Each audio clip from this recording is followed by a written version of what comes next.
ভক্তবৃন্দের চরণে আমার কোটি কোটি দণ্ডবৎ প্রণিপাত। কৈবল্যং নরকায়তে ত্রিদশপুর আকাশ পুষ্পায়তে দুর্দান্তেন্দ্রিয় কাল সর্পপটলি প্রখ্যাত দংশায়তে বিধি মহেন্দ্র দৃশ্য কিরায়তে বিশ্বং পূর্ণ সুখায়তে যৎ কারুণ্য কটাক্ষ বৈভবতাং তং গৌরম এব স্তুমঃ। তং গৌরম এব স্তুমঃ বলেন সেই গৌরহরিকে আমরা স্তব করি। স্তব কে করছেন?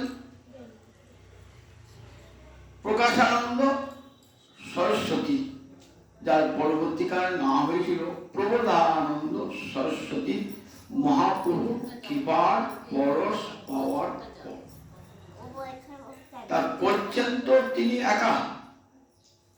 তং গৌরম এব স্তৌমি বললে তো হতো, এক বছর না বলে বলেন স্তুম। আমরা সেই গৌরহরিকে স্তব করি। আমরা বলেন কেন? সংস্কৃত ভাষায়, সংস্কৃত ব্যাকরণে গৌরব বোঝাতে গেলে বহু বচন ব্যবহৃত হয়।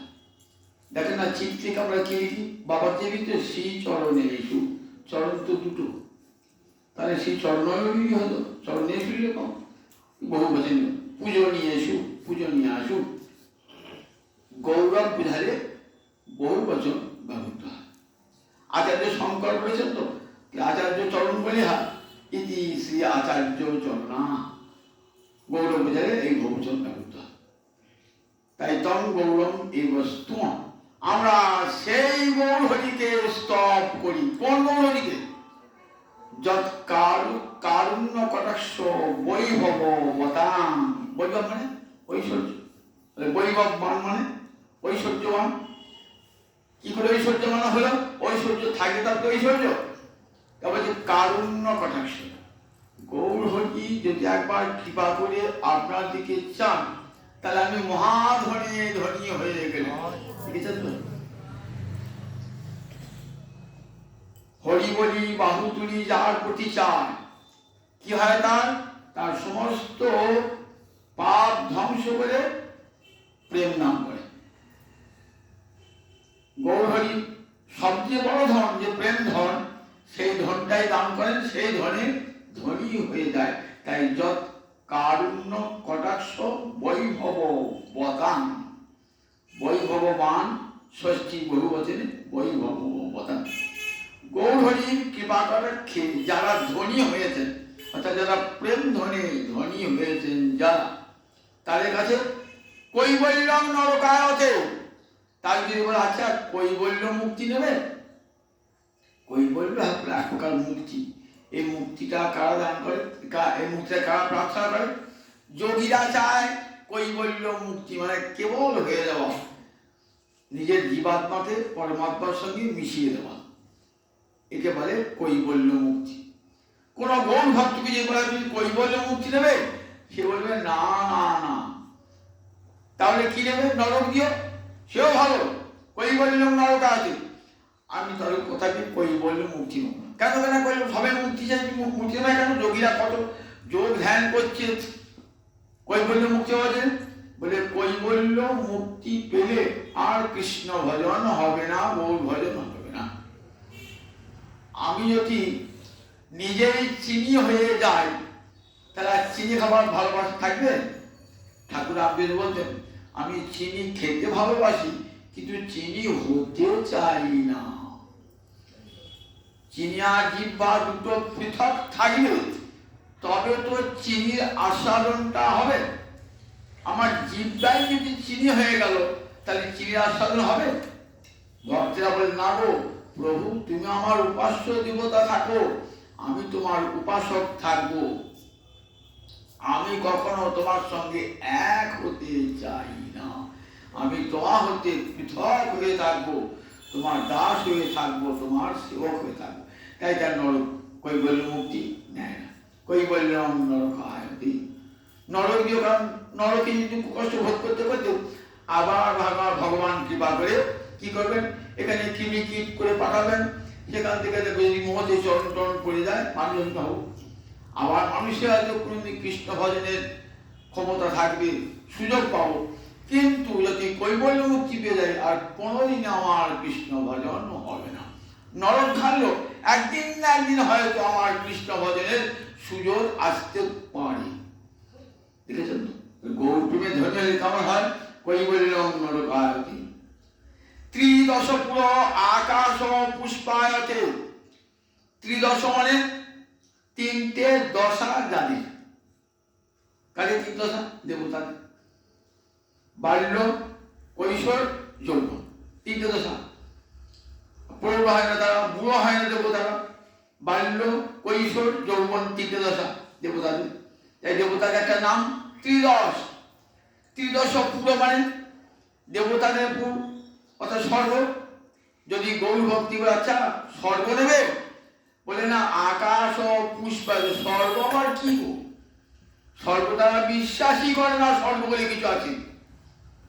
আকাশ পুষ্প মানে আকাশে ফুল ফুটে, যে আমাকে বলে ধুর আকাশে ফুল ফোটে নাকি, তেমন গৌর ভক্তি স্বর্গের কথা শোনায় বলে ধুর ধুর, গৌর ভজন ছাড়া জগতে আর স্বর্গ কিছু নাই। গৌর যদি স্বর্গে যে সুখ পাওয়া যায়, স্বর্গের সুখ তুচ্ছ করে দেয়।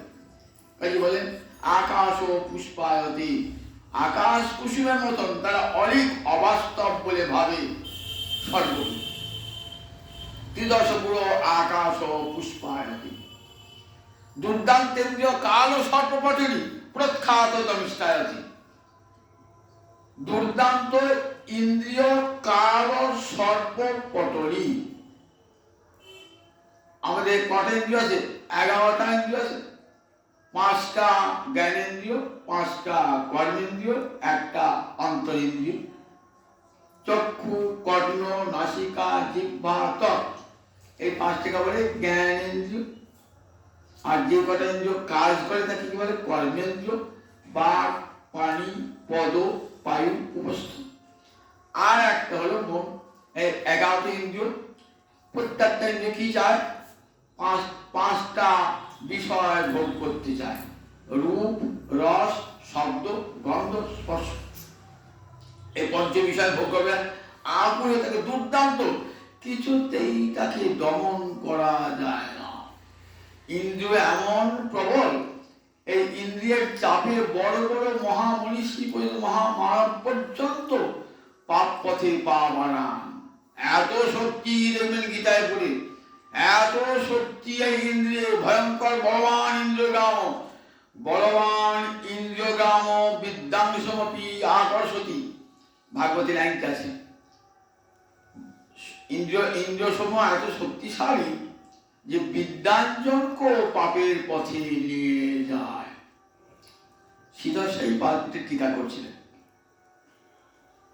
টিকা হতো না, এটা অবিদ্যাঞ্জম হবে। বিদ্যাঞ্জনকে কখনো ইন্দ্রিয় আকর্ষণ করতে পারে না। এখানে একটা লুপ্তকার দেখিয়ে অবিদ্যাঞ্জম করছিলেন। ভাগবতী বাণিজ্য মিত্র পায় না, বলি অবিদ্যাঞ্জম হবে। কিন্তু সুখদেবের কথা তো সীতা মিথ্যা বলেন। সুখদেব সীতার স্বামী বিদ্যাংশ, বলবান ইন্দ্র বিদ্যাংশ আকর্ষণ, অবিদ্যাংশ করেছে। একদিন স্নান করতে গেলে একটা নদীতে স্নান করতে গেলে যখন গেলেন, খটখটি রোদ উঠেছে, পরিষ্কার আকাশ। স্নান করে আসছেন তখন দেখছেন একবারে আকাশ ভরা মেঘ, ঝড়, প্রবল বৃষ্টি, কোথাও দাঁড়াবার জায়গা নেই। দূরে মাঠে দেখছেন যে একটা ছোট্ট কুড়িয়ে ঘর, সেখানে ছুটে আশ্রয় নিয়েছে। আশ্রয় নিয়ে দেখছেন সে একটা অপূর্ব সুন্দরী রমণী পেয়েছে। সীতা স্বামী তো ব্রহ্মচারী, তারপরে করে করেন নাই, সন্ন্যাসী।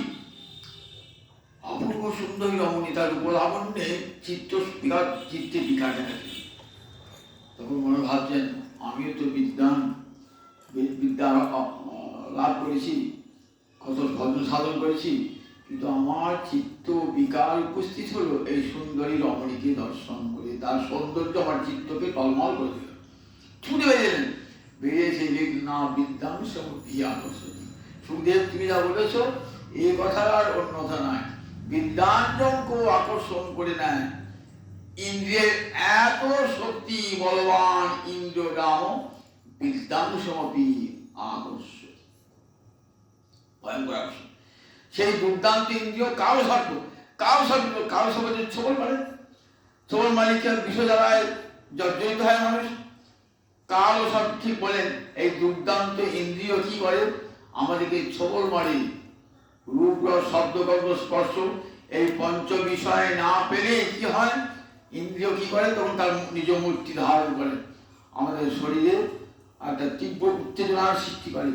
দুর্দান্ত কালো সর্প পটে, এই পটে মানে সমূহ, এই যে দুর্দান্ত ইন্দ্রিয় কালো সর্প তুল্য, এদের সমূহকে কি করে? প্রখ্যাত দংশায়তি, এদের বীজ দাঁত তুলে দেয়। হরি গৌরচরণে ভক্তি লাভ হলে কি হয়? এদের বীজ দাঁত তুলে দেয়। দেখে না, আমি সাপ ডাকাতে গেলে আমাকে সাপু ছোবল মারবে, মরে যাবো, কিন্তু সাপুরি আগে সাপ মারছে কেন? বীজ দাঁতটা ভেঙে দিয়েছে। বলে তাই গৌর ভক্ত যাই কারণ যত ইন্দ্রিয়ের সাথে থাকুক না কেন, তার বীজ দাঁত ভেঙে দিয়েছে। ওই রূপ, শব্দ, গন্ধ, স্পর্শের কাছে গেলেও কিছুই করতে পারবে না। তার ইন্দ্রিয় প্রখ্যাত দংশায়তি, দংশায় দাঁত, দাঁতগুলো সব উবিয়ে দিয়েছে, প্রখ্যাত উবিয়ে দিয়েছে। বিধি মহেন্দ্রাদিশ্চ ক্রীড়ারথে। আচ্ছা গৌরভক্ত, তুমি বিধি পদ অর্থাৎ ব্রহ্মার পদ নেবে, মহেন্দ্র ইন্দ্রের পদ নেবে? বললেন না না, একটা কীট করো সেও ভালো, কিন্তু আমি ব্রহ্মার পদ ইন্দ্রের পদ চাই না। বিধি ও তো কীটের মতো কীট তুল্য। বিধি মহেন্দ্রাদিশ্চ ক্রীড়ারথে বিশ্বং পূর্ণ সুখায়তি। সারা বিশ্বকে কোথায় দুঃখ? গৌর ভজনের কারণ সব দুঃখ দূর হয়ে যাবে। গোটা বিশ্ব কি মনে হবে সুখের আগার বলে মনে হবে। আর ভজন না করি মনে হবে দুঃখ আমাকে গ্রাস করছে। বিশ্ব পূর্ণ সুখায়, তাদের কাছে গোটা বিশ্বই সুখের ধাম বলে মনে হয়। সেই গৌরাঙ্গহরিকে আমরা স্তব করি। গৌরহরি যখন রয়েছেন 24 বছর বয়স পর্যন্ত রয়েছেন নবদ্বীপ গার্হস্থ্য বিহারে রয়েছেন, তো 16 বছর বয়সী বিরাট পণ্ডিত বিদ্যাসাগর উপাধি প্রথম পেয়েছিলেন গৌরহরি, মনে রাখবেন। বিদ্যাসাগর উপাধি প্রথম গৌরহরি পেয়েছেন। এত অসাধারণ পাণ্ডিত্য যে নবদ্বীপে বড় বড় পণ্ডিত হেরে যান। কেশব ভট্ট এলেন, হেরে গেলেন, তর্কযুদ্ধে পরাজ হয়ে গেলেন। এত বড় কাশ্মীরের পণ্ডিত হেরে গেলেন।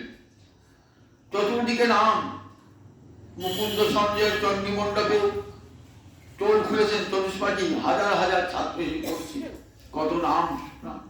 আর এদিকে তখন বৈষ্ণবেরা চারিদিকে কেমন তাদের অত্যাচার করেছে, কিন্তু ততক্ষণ মহাপ্রভু মহাপ্রকাশ ঘটে না।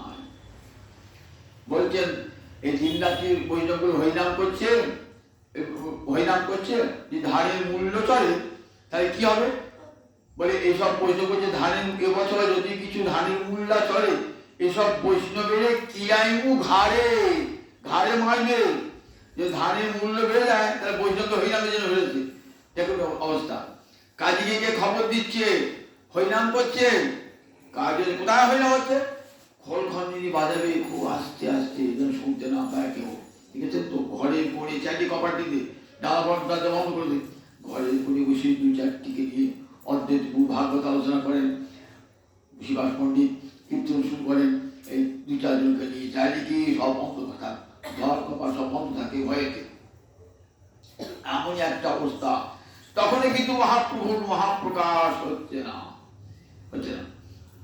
দেখছেন কত পড়ুয়ারা মহাপ্রভু নিন্দার মুখর, কত নিন্দু মুখর মহাপ্রভু নিন্দা। মহাপ্রভু তখনও কিন্তু আত্মপ্রকাশ করছেন না। এখন আত্মপ্রকাশের সময় আসে না। এবার কি ইচ্ছা হলো যে আমি এবার আত্মপ্রকাশ করব।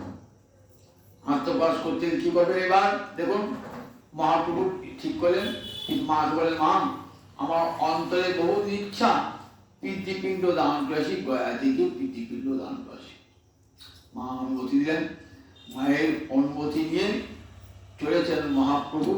কোথায় চলেছেন? গয়ায় পিণ্ড দান করতে, পিতৃ শ্রাদ্ধ করতে গয়ায়। সঙ্গে কিছু ছাত্র অনুগত ভক্ত আছেন, তাদেরকে নিয়ে চলেছেন। যেতে কোথায় আছেন? মন্দার পর্বতে, যেখানে মধুসূদন আছে। মন্দার পর্বত, বিহারে ভাগলপুরে মন্দার পর্বত। সেই মন্দার পর্বতে মধুসূদন দর্শন করে প্রেমে মাতোয়ারা নিচে একটি মন্দার পর্বতের নিচে একটি ঘরে রয়ে অবস্থান করছেন। সঙ্গী যারা রয়েছে তারা দেখলেন ওই ব্রাহ্মণগুলো, আমার দেশে আচার একরকম, বিহারে একরকম আচার, আমার দেশে বাঙালিরা কেমন আচার গোষ্ঠ বলে মনে তাদেরকে মনে হয়েছে। মনে মনে একটি আমার ভাব, একটি ঘৃণার ভাব দেখা দিয়েছে মনে করতে। মহাপ্রভু তন্ত্রে বুঝতে পারলেন যে আমার সঙ্গে যারা সাথী রয়েছে তারা কিন্তু এই মনুষ্যদের যারা ভক্ত সেবক তাদের প্রতি যেন একটু কেমন ঘৃণা ভাব প্রকাশ করছে। মহাপ্রভু কৌশল করলেন, যারা কৃষ্ণ সেবা করে, ভগবত সেবা করে, তাদের প্রতি বিন্দু মাত্র ঘৃণা পোষণ করতে নাই, অশ্রদ্ধা পোষণ করতে নাই। ভক্তের প্রতি অশ্রদ্ধা পোষণ করলে পরে কি হয়? হরিভক্তের পতন হয়ে যায়। তাই মহাপ্রভু জগৎকে শিক্ষা দান করবার জন্য বৈষ্ণবের পদধূলি তাহে মোর স্নান কেরি, তর্পণ মোর বৈষ্ণবের নাম, বিচার করিয়া মনে ভক্তি রস হলাস্বাদনী, মধ্যস্থ ভাগবত পুরাণ। যারা বিষ্ণুর উপাসক করছেন তারা তো বৈষ্ণব, সুতরাং তাদের দোষ ধরতে নাই, তাদের কিন্তু অশুদ্ধা পোষণ করতে নাই। ভক্ত পদ রজ আহার, ভক্ত পদ জল, ভক্ত ভুক্ত শেষ এই তিনি সাধনের বল। ভক্তির পায়ের ধুলা, ভক্তির বলভুক্ত জল আর ভক্তের ভুক্তাবশেষ, এটি ভক্তি সাধনের সহায়। এটি মহাপ্রভু কৌশলে জানাবার জন্য কি বলেন? মহাপ্রভু জ্বর কি হয়? আমাদের প্রাকৃত দেহে জ্বর হয়, ভগবানের দেহে জ্বর হয় নাকি? কিন্তু জ্বরের অভিনয় করলেন। কত বৈদ্য থেকে ওষুধ আনা হলো, কিন্তু জ্বর আর সারে না। মহাপ্রভু দেখো, আমার এই জ্বর একমাত্র বৈষ্ণবের পদরাজ ছাড়া, পদধূলিতে জল ছাড়া আমার এই রোগ জ্বর সারবে না। তোমরা যারা মধুসূদনের সেবা করছে, সেই ব্রাহ্মণের পদধূলিতে জল আমাকে এনে দাও। সেই ব্রাহ্মণের পদধূলিতে জল এনে দিলেন, জ্বর ছেড়ে গেল। শুধু শিক্ষা দান করবার জন্য দেখো, যারা মধুসূদনের সেবক তাদের প্রতি বিন্দুমাত্র অশ্রদ্ধা পোষণ করো না। এই শিক্ষাটা দান করবার জন্যে মহাপ্রভু জল লীলা। ভগবানের দেহে জল হয়, কিন্তু জল লীলা।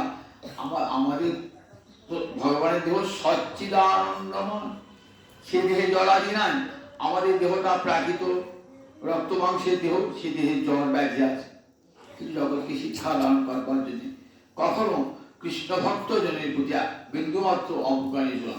যারা গোবিন্দের সেবা করে তারা জানবে গোবিন্দের সেবার অধিকার পেয়ে যখন তারা অনেক আমার যে অনেক কিছু এই ভাবনাকে অন্তরে রাখতে হবে।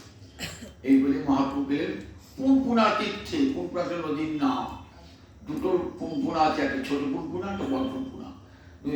সেখানে স্নান করলেন, স্নান করে সেখানে পিণ্ডদান করলেন। ষোড়শ গয়া, গয়াতে ষোড়শ গয়া আছে সব, বুদ্ধ গয়া, রাম গয়া, যুধিষ্ঠির গয়া, শিব গয়া, ব্রহ্ম গয়া, এগুলো সব জায়গায় ষোড়শ শ্রাদ্ধ করলেন। শ্রাদ্ধ করেছে। এবার কোথায় শ্রাদ্ধ? মূল শ্রাদ্ধ কি হবে? বিষ্ণু পাদ পদ্মে শ্রাদ্ধ কি হবে? মহাপুরুষের শ্রাদ্ধ করে ব্রহ্মকুণ্ডে স্নান করেছেন। ব্রহ্মকুণ্ডে স্নান করে ফলতীর্থে পিণ্ডদান করেছেন। ফলপথের নদী, তো একটা জল, উপরে কেবল বালি, ওখানে বালি দিয়ে পিণ্ডদান করা হয়। করে এইবারে এসেছেন, মূল প্রবেশ করেছেন কোথায়? যেখানে গদাধরের পাদ পদ্ম আছে। গয়াসুর একটা ভয়ঙ্কর অসুর, মহাভারতে গয়াসুরের বর্ণনা আছে, আবার হরিবংশ আছে। গয়াসুরের সঙ্গে দেবতাদের যুদ্ধ হয় না, বিষ্ণু দেবতাদের পক্ষে গয়াসুরের ভয়ঙ্কর যুদ্ধ শুরু হয়। গয়াসুর হারেন না, ভগবানও হারেন না। শেষকালে গয়াসুর বললেন যে গোবিন্দ, আমি যুদ্ধ বিরতি দান করব, যুদ্ধ করবো না তোমার সঙ্গে, একটা শর্ত। কি শর্ত? না, আমার এই মস্তকের উপরে তোমার চরণ রাখবে, আর সেই চরণে যারা পিণ্ড দান করবে তাদের ঊর্ধ্বলোকে গতি হবে। বলছে ভগবান তথাস্তু। নিজেই নিজের মৃত্যু স্বীকার করলেন। একক্রোশ ব্যাপী মাথাটা গোবিন্দের সেখানে চরণ আছে, সেই গোবিন্দের চরণ সেবা পাচ্ছেন। সমস্ত বৈষ্ণবেরা বুঝাচ্ছেন গোবিন্দের চরণ ধরির বর্ণনা, গোবিন্দের চরণের বর্ণনা দিচ্ছে। ধেয়ং সদা পরিভবগ্নং অভীষ্ট দোহং তীর্থাস্পদং শিববেদী নূতন বিদ্যার্থন প্রণতপাল ভবদ্দীপোতন বন্দে মহাপুরুষতে চরণারবিন্দম। বন্দে হে মহাপুরুষ, তোমার চরণ যুগল বন্দনা করি। কেমন তোমার চরণ যুগল? ধেয়ং সদা, সব সময় মুনি ঋষিরা ধ্যান করছেন, যোগীন্দ্রেরা ধ্যান করছেন তোমার ওই যুগল চরণ। ধেয়ং সদা পরিভবগ্নং, পরিভব মানে মায়ার দেওয়া যে তিরস্কার। সংসারে আমরা মায়ার দেওয়া কত দুঃখ যন্ত্রণা লাঞ্ছনা গঞ্জনা ভোগ করি, গোবিন্দ চরণ কোমল স্মরণ করলে পারে সেই মায়ার যে লাঞ্ছনা গঞ্জনা চিরকালের জন্য দূরীভূত হয়ে যায়। পরিভবগ্নং, পরিভবকে ধ্বংস করে দেন। মায়ার যে পরিভব, সে পরিভবকে ধ্বংস করে দেন। পরিভবগ্নং ধেয়ং সদা পরিভবগ্নং, ধেয়ং সদা অভীষ্ট দোহং। আপনার মনে যা যা অভিলাষ আছে যদি গোবিন্দ চরণে ভক্তি সহকারে নিবেদন করেন, সেই বাঞ্ছা পূর্ণ করবেন গোবিন্দের চরণ কমল। এত শক্তি তার। ধেয়ং সদা পরিভবগ্নং অভীষ্ট দোহং তীর্থাস্পদং। জগতে যত যত তীর্থ আছে সমস্ত তীর্থ আশ্রয় কোথায়? গোবিন্দের চরণ। সব তীর্থ তীর্থযাত্রা পরিশ্রম কেবল মণি বিভ্রম সর্বসিদ্ধি গোবিন্দ চরণ। কোন তীর্থে যেতে হবে না, সব তীর্থ গয়া গঙ্গা কুরুক্ষেত্র সব কোথায়? সব গোবিন্দ চরণে। সব তীর্থে যায় গোবিন্দ চরণ সেবা করলে পরে সব তীর্থের সেবা হয়ে গেল। তাই নর্তক বলছেন কোথাও যেতে হবে না গো, তীর্থযাত্রা পরিশ্রম কেবল মনে বিভ্রম সর্বসিদ্ধি গোবিন্দ চরণ। কোন তীর্থে যাবে গো? সব তীর্থ এসেছেন সেবা করতে গোবিন্দ চরণ। সেই রাধাকুণ্ডে শ্যামকুণ্ড এসেছেন তো, শ্যামকুণ্ডে সব তীর্থ এসেছে, যত যত সরস্বতী নদী গোদাবরী সব এসেছে, সব সপ্ত সমুদ্র এসেছে। বলছে আমাদের শ্যামকুণ্ডে জল দিয়ে গোবিন্দের বাম পায়ে ঘুরা দিতে শ্যামকুণ্ড হয়ে গেল। রাধারানী বলছেন, রাধারানী বলছে তোমার জলে স্নান করবো না। বলছে তোমার তুমি গোহত্যা করেছো, পরিষ্কার শুদ্ধ গাভীর মূর্তি ধরেছ, গোমূর্তি ধরেছ, ষাঁড়ের মূর্তি ধরে এসছেন। তারপরে যা গোহত্যা হয়ে ষাঁড়কে হত্যা করলে তো গোহত্যা হয়ে যায়। তো বলে তোমার কাছে গোপাপ গোহত্যার পাপ আছে। তখন সব তীর্থ উঠেছেন। তুমি কে? আমি গোদাবরী। তুমি কে? আমি নর্মদা।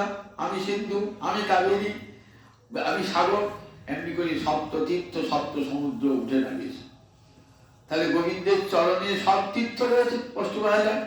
তা আর কোন তীর্থে যাবো? তীর্থাস্পদম, সব তীর্থের আশ্রয় গোবিন্দের চরণ। শিব বিরিঞ্চি নূতন, ওই চরণকে কে প্রণাম জানাচ্ছে? শিব প্রণাম জানাচ্ছেন ওই চরণকে। কাশীনাথ প্রণাম জানাচ্ছেন ওই চরণকে। বিরিঞ্চি মানে ব্রহ্মা, শিব প্রণাম, বিরিঞ্চি মানে ব্রহ্মা প্রণাম জানাচ্ছেন। ইয়াং ব্রহ্মা বরুণেন্দ্র রুদ্র মরুত সুন্নন্তি দিব্যস্তবে। গীতা পর্যন্ত আমরা গীতা জানি কি বলছে? ইয়াং ব্রহ্মা বরুণেন্দ্র, ব্রহ্মা বরুণ ইন্দ্র রুদ্র 49 বায়ু সব গোবিন্দ চরণের স্তব করছেন বেদ মন্ত্রের দ্বারা। শিব বিরিঞ্চি নূতন বিদ্যার্থী হন যারা গোবিন্দ চরণে প্রণাম জানায়, গোবিন্দ চরণের সেবক, তার সব আর্তিকে হরণ করে নেন, আর তার দুঃখ কষ্ট থাকে না। তার সমস্ত আর্তিকে হরণ করে বিদ্যার্থী। প্রণত হে প্রণত পাল, প্রণত পাল মানে প্রণত জনকে যিনি পালন করেন। প্রণত জনকে যারা গোবিন্দ চরণে কৃষ্ণায় গোবিন্দায় হরে পরমাত্মনে প্রণত ক্লেশনাশায় গোবিন্দায় নমঃ নমঃ। প্রণত ক্লেশনাশায়, গোবিন্দ চরণে যারা প্রণত হয় তাদের সমস্ত ক্লেশ নাশ করে দেন। তাই প্রণত পাল, প্রণত জনকে তিনি পালন করেন। ভবাদ্দীপোতন, ভবসমুদ্রের নৌকা, ভব সমুদ্রে নৌকা, সংসারকে সমুদ্র বলছে, অবধি মানে সমুদ্র, পোত মানে নৌকা, ভব সমুদ্রে নৌকা গোবিন্দ চরণ। এই সংসার সাগর পার হবো কেমন করে? ভব গোবিন্দ চরণকে ভেলা করলে সংসার সাগর অনায়াসে পার হয়ে যাবে। বন্দে মহাপুরুষের চরণ, এমনি করে স্তব করছেন গোবিন্দ চরণ। মহাপুরুষের চরণ দর্শন করে দুনয়ন জলে ভাসছেন। সেখানে গোবিন্দের চরণ দর্শন করছেন আর নয়ন জলে ভাসছেন। স্বয়ং ভগবান আর জগৎকে শিক্ষা দিচ্ছেন, দেখো কেমন করে গোবিন্দ চরণের বন্দনা করতে হয়। ওই চরণে সব দেহ মন প্রাণ সব সমর্পণ করে দেয় ওই চরণে দিয়ে। যদি সংসার সমুদ্র পার হতে চাও, দেখলেন সমস্ত বৈষ্ণব ভক্তেরা ওই চরণের বন্দনা করছেন। বলছেন দেখো লক্ষ্মী দেবী ওই চরণ নিরন্তর সেবা করছেন। পতিব্রতা শিরোমণি যারে কহে বেদবাণী, দাস সেবা করে দাসী অভিমানী। গোবিন্দ চরণ সেবা করছেন যখন অনন্ত শয্যায় শুয়ে ওই চরণ সেবা করছেন লক্ষ্মী দেবী। বলি মহারাজ ওই চরণ মাথায় ধারণ করেছেন। বলি মহারাজ ওই চরণ হতে গঙ্গার আবির্ভাব, ওই চরণ হতে ওই চরণের কত বর্ণনা করছেন। আর মহাপ্রভু নয়ন জলে ভাসছেন। এই সময় দেখা কার সঙ্গে? ঈশ্বর পুরীর সঙ্গে সাক্ষাৎ। দেখুন গোবিন্দের করুণায় গুরুদেব বলে আপনি গোবিন্দ গুরু হম জগৎকে দেখাচ্ছেন। যদি কৃষ্ণ ভক্তি থাকে অন্তরে আর গুরু খুঁজতে হবে না, গুরু আপনা আপনি চলে আসবেন। স্বয়ং কৃষ্ণই গুরু মূর্তি ধারণ করে ঈশ্বরপুরীকে দর্শন করে জড়িয়ে ধরেছেন। ঈশ্বরপুরীও কাঁদছেন, আমার গৌর হরিও কাঁদছেন। ভগবানের গুরু থাকে না, কিন্তু ভগবান জগৎ গুরু, বন্দে কৃষ্ণ জগৎ গুরু। কিন্তু জগৎকে শিক্ষা যখন নররূপে লীলা করেন না, তখন জগৎকে শিক্ষা দান করবার জন্য রামচন্দ্র গুরু করেছিলেন, গোবিন্দ গুরু করেছিলেন, দীক্ষা নিয়েছিলেন, আবার গৌরহরি দীক্ষা নিয়েছেন। ভগবান এসে জগৎকে শিক্ষা দেন যে দীক্ষা হলেন, দীক্ষা হল দিয়তি বিমলং জ্ঞানং ক্ষীয়তি পাপ পদ্ধতি। বিমল জ্ঞানের আলো জ্বালিয়ে দেন ভক্তের হৃদয়ে, সমস্ত অন্ধকার দূর করে দিয়ে। এবং আমার গোবিন্দ পথে যাব, তার পথপ্রদর্শককে আমাকে পথ দেখে নিয়ে যাবেন আমার গুরুদেব। তৎপদমি দর্শিতম যেন তস্মৈ শ্রী গুরবে নমঃ। সেই গোবিন্দ চরণ কমল যে দেখিয়ে দেন, তিনি তো জগৎ গুরু, তিনি তো গুরু। তাই জড়িয়ে ধরেছেন গুরুদেব, জড়িয়ে ধরে বলছেন হে ঈশ্বর পরিপাদ, আমি তোমার চরণে আমার দেহ মন প্রাণ সমর্পণ করলাম। আমাকে এমন দীক্ষা দাও আমি যেন ভাসি কৃষ্ণ প্রেমেরও সাগরে। আরো দীক্ষা দাও যেন হই আমি ভাসি আমি কৃষ্ণ প্রেমেরও সাগরে। বলেন দীক্ষা দান তো দূরের কথা, বললেন দেখো হে চৈতন্য চন্দ্র, যদি তুমি জীবন চাও আমার প্রাণটাও তোমার জন্য আমি দান করতে পারি। যেদিন তোমাকে আমি নবদ্বীপে দর্শন করেছিলাম, সেদিনই ভেবেছিলাম আবার কৃষ্ণচন্দ্র গৌরমূর্তি ধারণ করে এসেছি। আজও জানি তুমি সেই গৌর হরি, কৃষ্ণই গৌর হয়েছো।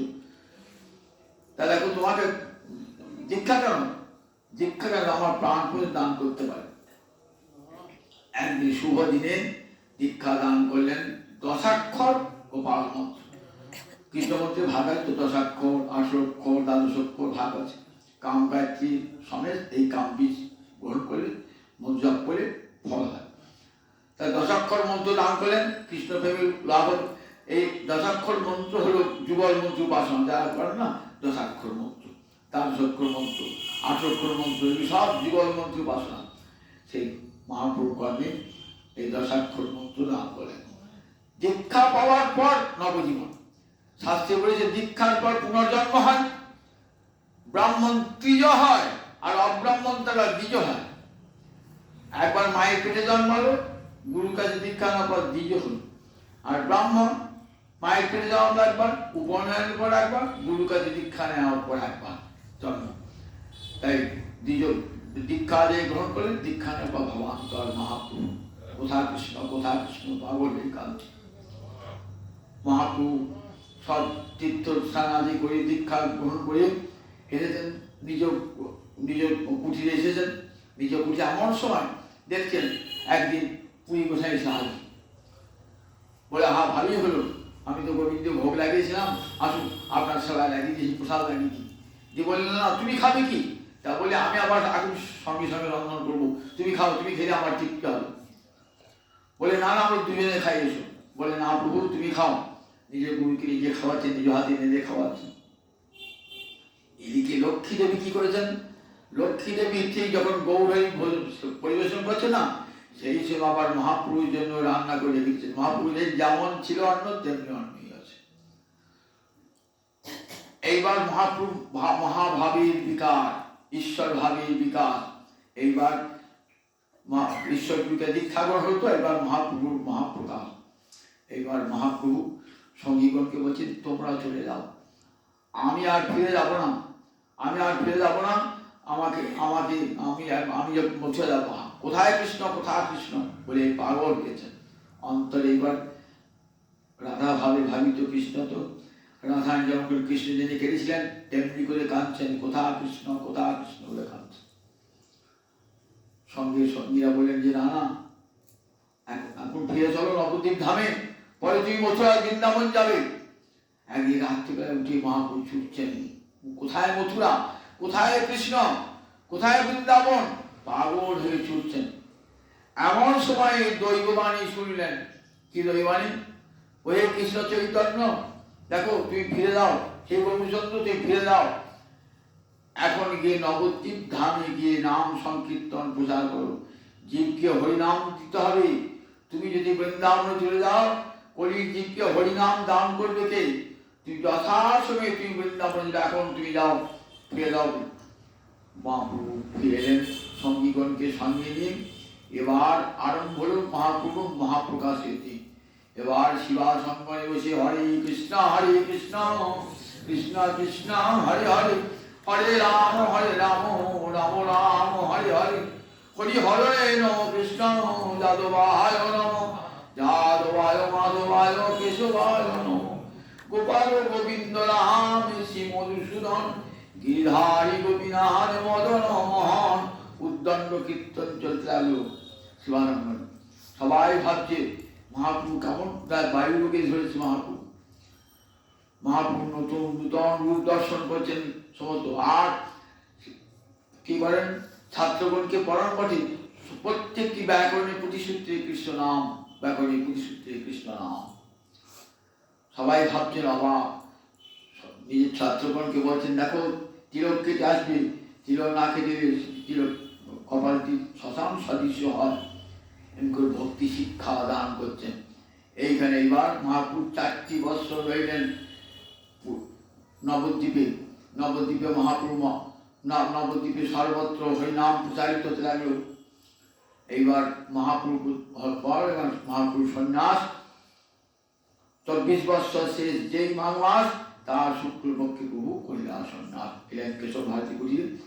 একবার হলো গুরুমন্ত্রের দীক্ষা, তারপর সন্ন্যাস মন্ত্রী। যারা সন্ন্যাস গ্রহণ করবে না তাদেরকে সন্ন্যাসের জন্য পৃথক দীক্ষা গ্রহণ করতে হয়। ঈশ্বরপুরী হলেন মহাপ্রভু মন্ত্র দীক্ষা, গুরু মন্ত্র দীক্ষা নিলেন, আর সন্ন্যাস মন্ত্র দীক্ষা নিলেন কেশব ভারতীর কাছে। এই ঈশ্বরপুরীকে আশীর্বাদ করে তার গুরুদেব। ঈশ্বরপুরী ছিলেন মাধবেন্দ্রপুরীর শিষ্য। যখন মাধবেন্দ্রপুরী কৃষ্ণ বলে কাঁদছেন না, তখন রামচন্দ্রপুরী আর ঈশ্বরপুরী দুইজন শিষ্য। তো রামচন্দ্রপুরী বলছেন তুমি তো ব্রহ্ম, তুমি আমার কৃষ্ণ বলে কাঁদছো, নিজেই কৃষ্ণ কৃষ্ণ বলে কাঁদছে না, বলে তুই দূর হ, তোর মুখ আমি দেখবো না। রামচন্দ্রপুরীকে আর সেবা করছেন ঈশ্বরপুরী, নিজের গুরুকে কেমন করে সেবা করছেন দেখবেন চৈতন্য চরিতামৃতে। ঠিক যেমন করে নিজের পুত্র সেবা করে পিতাকে, তেমনি করে সকল সময় রয়েছেন ঈশ্বরপুরী মাধবেন্দ্র গুরুদেবের কাছে রয়েছেন। মল মূত্র করতে পরিষ্কার করছেন, আর কি করছেন? সবসময় কৃষ্ণ নাম শোনাচ্ছেন। গুরুদেব কৃষ্ণ নাম শুনতে ভালোবাসেন, তো কাছে বসে কৃষ্ণ নাম। একদিকে প্রসঙ্গ, একদিকে পরিচর্যা, দু প্রকারের গুরু সেবা। কৃষ্ণের প্রসঙ্গ আর একদিকে দেহের পরিচর্যা। জল লীলা প্রকাশ করেছেন গুরুদেব। গুরুদেবের জল হয় না, জল লীলা শিক্ষা জগৎকে শিক্ষা দান করবার জন্য কেমন করে গুরু সেবা করতে হয় শিক্ষা। তখন আশীর্বাদ করলেন তোর হোক কৃষ্ণের প্রসাদ। দেখেছেন তো? এমন হলো যে গুরুদেব এসে গুরুদেব এমন করুণা পেলেন যে ভগবানকে শিষ্য পেলেন, ভগবানকে ঈশ্বরপুরী এসে সেবা করলেন। কার ঈশ্বরপুরী কার গুরুদেব হলেন? স্বয়ং ভগবান শ্রীকৃষ্ণ চৈতন্যের গুরুদেব হলেন ঈশ্বরপুরী। কেমন গুরু করুণা লাভ হল। মহাপ্রভু যখন পুরীধাম থেকে এলেন না, তা একবার পেলেন কোথায়? কুমারহট্টে, গুরুবাড়িতে। কুমারহট্ট হালিশহর জায়গা বলে কুমারহট্ট, সেখানে গুরুবাড়ি, এখানে ঈশ্বরপুরী বাস। এখানে এখন দেখবেন চৈতন্য ডোবা আছে, ওখানে মহাপ্রভু গিয়েছিলেন। ওইখানে সবাই মাটি দিতে দিতে একটা খাল হয়ে ডোবা হয়ে গেছিলেন, ওইখানে সেটার নাম চৈতন্য ডোবা। ওখানে আবার শিবাস পণ্ডিত ওখানে থাকতেন। শিবাস পণ্ডিত যখন মহাপ্রভু সন্ন্যাস গ্রহণ করলেন না, তখন শিবাস পণ্ডিত আবার ওখানে গিয়ে থাকতেন, সব নিজ ওই নারায়ণী বা অন্যান্য ভাইদিকে নিয়ে ওখানে থাকতেন। সেখানে গিয়েছেন মহাপ্রভু, গিয়ে কী করছেন? মহাপ্রভু সব মাটি নাম গুরুবাড়ির মাটি নিজের বহির্বাসে বেঁধে আছে, জগৎকে দেখাচ্ছেন এখন কেমন করে গুরু ভক্তি, গুরু সেবা লাভ করলে সব লাভ হয়ে যায়। গুরু কৃপা লাভ হলে সব লাভ হয়ে যায়। শাস্ত্রী বলেছেন সেটি নিজে আচরণ করে, ভগবান নিজে আচরণ করে গেছে। বলছেন তাই দেখো বৃন্দাবন দাস ঠাকুর নিতাই চাঁদের শিষ্য তো বলছেন, সংসারের পার হইয়া ভক্তির সাগরে যে ডুবে সে বলুন আমার নিতাই ও চাঁদের। আমার বড় ভরসা কি না, আমার ঠাকুরের ঠাকুর হলে চৈতন্যদেব। আমার যে গুরুদেব, তার গুরু বলে আমার গৌর হরি, তাই আমার বড় ভরসা, আমি সেই চরণ ধারণ করে আছি। আমার তাই সংসার যদি পার দাও, ওই নিতাই চাঁদের চরণ ধরো।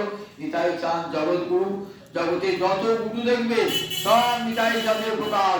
রামদাস বাবাজি বলছেন, যেখানে যত যত গুরু দেখবে না, সব অভিন্ন নিত্যানন্দ তরু, সব দেখবে নিতাই চাঁদের প্রকাশ। নিতাই চাঁদ জগৎ গুরু সেবক পেয়ে জগৎকে কি বার করেছেন, তারই সব অংশ প্রকাশ সমস্ত গুরুর মধ্যে। সেই গুরুদেবের চরণে কোটি কোটি প্রণাম জানিয়ে আজ এখানে হরিকথার সমাপ্তি।